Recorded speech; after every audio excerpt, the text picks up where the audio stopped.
For Shakespearean language, there's a few vocabulary words that are really common, and then some grammar that is typical of the time.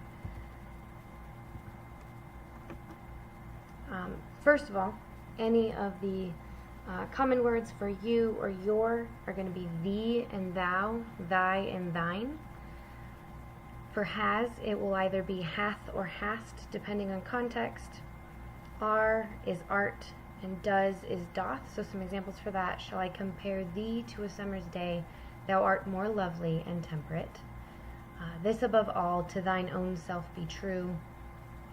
April hath put a spirit of youth in everything. False face must hide what the false heart doth know, and give every man thy ear, but few thy voice. Basically, you could just replace these words with our common usage. So, shall I compare you to a summer's day? You are more lovely and more temperate. To your own self be true. April has put a spirit of youth in everything. False heart does know, and give every man your ear, but few your voice. So you can just replace any of that. A few more words. These are words that mean different things in context. Instead of before, they will say ere. So an example for that will be ere the set of sun, so before the sun sets. Quoth is to quote or to say or to speak something. So give me, quoth I, basically saying like, hey, I said, give me this. Foul is going to refer to anything that's bad or foreboding, ugly, nasty, negative, any of those negative words. And fair is going to be the exact opposite. So anything that's good, pretty, just as in justice, reasonable or positive. It could also refer to beautiful or fair-skinned, something like that. Also fair temperament in terms of personality. And so an example for both of those words is fair is foul and foul is fair, which you'll encounter in Macbeth.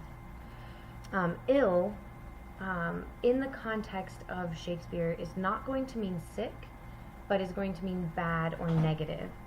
So if you wish ill will upon somebody, you mean that you want something that's bad or negative for that. Anytime they refer to the tongue or the lips, it's representing speech or talking. So give thy thoughts no tongue. Basically, don't speak what your thoughts are. And then mad in the context is not angry but crazy. So it will make us mad. Does not mean it'll make us angry here. It actually means it will make us crazy. When we talk about Shakespeare, I think most people refer to the ists and the eths at the very ends of words. And so because that can make it harder to read, really it's not changing the meanings of the words at all. It's just the way they said it. And so you can simply cut off those ends and it's going to be the exact same word. So for example, with est, you could have thinkest, camest, comest, perfectest, lavishest, etc. You could just literally cut off of those. So think, came, come, perfect, lavish, so on and so forth. Same thing with eth, bringeth, cometh, maketh, seemeth. You could just cut off those endings. So bring, come, make, and seem. When you're reading these out loud, you want to say it with those endings, but for your own personal understanding of what's going on in the story, you can just cut them off to make it easier. So a couple of grammar things. Whenever there's an apostrophe, that means there's going to be some part of the word or words that are missing. So when reading it out loud, you're going to actually read it just straight through. So with never, with that V being gone, you would actually just pronounce it ne'er. Camest would be camest. 7 nights, 7 nights. Thou art would be thou'rt. So it sounds similar, but it's actually just shortening the words to make it fit the particular rhythm that Shakespeare wants. Same thing with were it, it'd be wert, under it, undert.